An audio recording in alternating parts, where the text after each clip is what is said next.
Hey guys, MugenLord here, and I'm back again with another discussion video, and we're going to continue off from what we talked about in the last video, which was Xbox and my expectations pre-E3 for Microsoft and their Xbox One Scorpio. So now we're going to move on to Nintendo with the Nintendo Switch and my expectations leading into E3 for next week. So, like I said, Nintendo have, I guess you could say, they're not out of the ballpark yet, but they have pretty much shown and proved that, hey, they still got it in them to develop a competent console. Even though that it's, I would say it's powerful, but it's not as powerful as, you know, the PS4 and Xbox One. But it can still hold its own with its own innovations with the whole, I guess you could say, you can take it right here because I have bought a Nintendo Switch myself with its whole. Got the handheld portable mode and everything, and you sit it in the dock and stuff. So they really came out strong with the with Zelda Breath of the Wild. But like most players, and like I was saying, is okay, after the Breath of the Wild, what's next for Nintendo and the Nintendo Switch? So they have pretty much been porting Nintendo Wii U games over to the Nintendo Switch to hold people off. So what I expect from Nintendo this E3 is they would have to start making some strong announcements for games coming up for this holiday leading into next year, because this fall it needs to be, Nintendo Switch should have a strong library. And like I said before, Nintendo Switch, I think, is in a very, as far as competition, is sitting in a very, very special place. Is because, like I said, it's a hybrid console, and this hybrid console can pretty much be played at home, and it can be taken anywhere. So what they need to do, and what I expect from Nintendo, is one, announce. I know some people are not really big into, I guess you can say, they're not really big into indie games. There's a lot of people that's not really heavily into indie games, but I think indie games would be a strong selling point for Nintendo Switch as well, because like I said, the whole portable aspect is the thing they really need to drive home more and more. So playing a lot of indie games on the Nintendo Switch would be perfect, and they need to really sell that to its consumer, and sell that to people who are considering to buy a Nintendo Switch, and to people who are already trying to buy a Nintendo Switch but couldn't get their hands on it. So now we need to hear at least we need to see some more of their flagship first-party games. We need to see at least have them announce a Metroid game or a teaser to a Metroid game. Now, we know last generation, not last generation, because like I said, Wii U is sitting in a weird spot. It is a next gen, but not a next gen in a way. But Retro Studios, who which the developers who worked on the Metroid Prime games, people were speculating, and rumors going around that Retro Studio could be working on another Metroid game, but were disappointed when it came to come to find out it was a Donkey Kong Country game. But then people were still in hopes that they would develop another Metroid game. So yes, we need another Metroid game, and there was a recent rumor that there may be a new Metroid game, and that they wanted to go to a more horror type of route with the franchise, which would be that'd be kind of really that's different.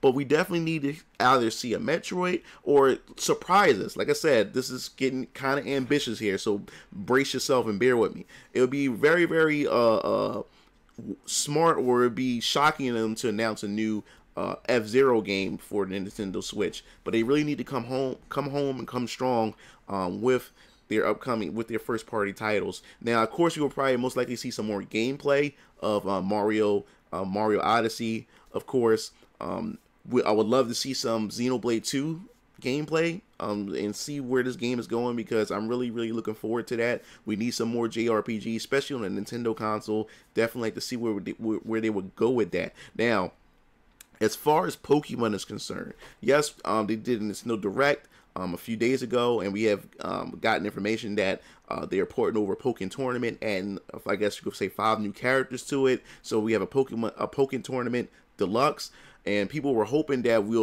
then it was going to be an announcement of Pokemon Stars, which was rumored to be coming to the Switch and be able to connect with Pokemon Sun and Moon for the Nintendo 3DS. But we're still not out of the ballpark yet, as far as that concerned, because Nintendo can still make some more announcements concerning Pokemon. Maybe they could be saving that for E3. Who knows? But a Nintendo Pokemon game, or a next gen Pokemon game for the Nintendo Switch, I think will be awesome, and that would drive everyone nuts for that as well. And also, I would love to see from Sega making an announcement for, you know, the Nintendo Switch, showing more gameplay of I guess you could say Sonic Forces, and of course Sonic Mania, which I'm super excited for. Sonic Mania would be a go-to game to buy for my Nintendo Switch, especially playing in portable mode and everything. So super excited for that. Of course, they'll probably most likely show some more gameplay of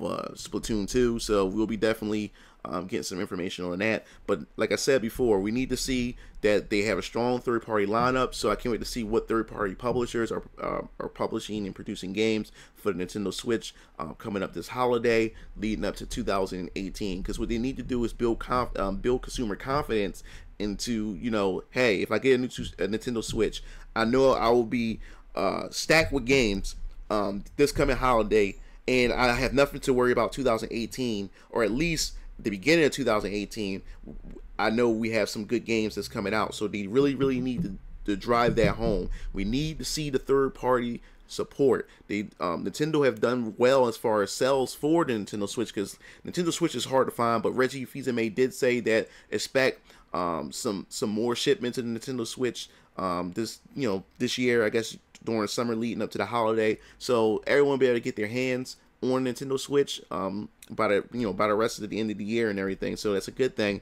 But like I said, if we see a strong lineup of third-party games, then we know that Nintendo have done it right with this console. They have done it completely right. So that means everybody can be able to experience the same kind of games, because we do know the Unreal Engine runs perfectly. Unreal Engine 4 does run perfectly on Nintendo Switch. So people who want to get the Nintendo Switch won't miss out on games that Microsoft and Sony are getting for their consoles. And hopefully we do see Fire Emblem Warriors, which for the Nintendo Switch. Hopefully we get some gameplay on that as well.